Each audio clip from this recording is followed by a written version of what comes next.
un nou episod pe acest canal. Sunt cu fratele meu.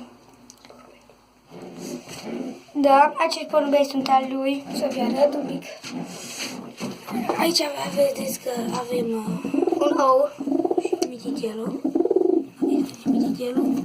S-a făcut foarte bine. L-a văzut oamenii, gata. Un pic rănire. Mi-a stat ciupe. Uitați mitichelul. Avem aici ulău.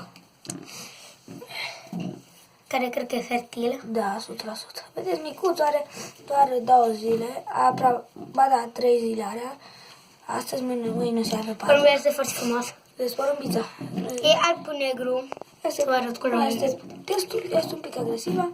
Și a făcut 3 cuiburi întâi și a făcut un cuib care le-am dărâmat și a fost aici cuibul ei. Și apoi s-a mai făcut unul, dar n-ar făcut o bună de vreo 3-4 ori. Da, și aici a avut cuib. Și aici, pe ce dau? Aici Doar rândul ăsta a fost cuibul. Aici vedeți că avem gritul. Da. Doar că n-am avut bateria încărcată la telefon și n-am putut să filmez că le-am dat. Se agită mereu. Vedeți aici aveți. Da.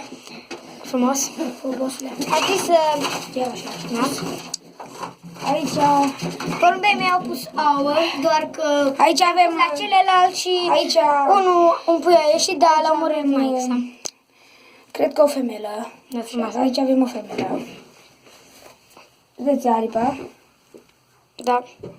E puțin murdar că cela de sus, toată ziua stă acolo și face murdările aceea în cap. Le-am făcut.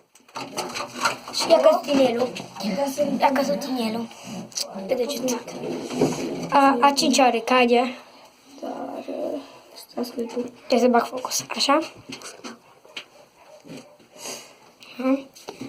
Așa, porumbelul ăsta îl recunosc. Pune inelul. Uitați că aici e negru. Ăsta e pereche cu femeia aceasta. Și ăla e pereche cu Acum n-am așa de mulți porumbei, dar ăsta de aici. acum Și mai avem și aici un mic porumbel. sora mea o să vă mai să filmează cu ei. Ăsta mi l-am cumpărat ieri. Nu, ieri. Ba da. Ieri mi-am cumpărat. Și celălalt tot fac mândărie pe el. L-am închis aici pentru că nu vrea să... Îl avem aici. Da? Pentru că porumbelul acesta Să vi-l arătăm l-am ultima închis. dată. L-am închis deoarece trebuia să îl închidem că se băga peste cuibul la porumbei acestea și nu mai se A spart un rog, a spart un rog când am băgat asta. Da? Vedeți aici. Și l-am aruncat-o. Să vi-l... A 10 ore ca din el. Luminelul. Încă.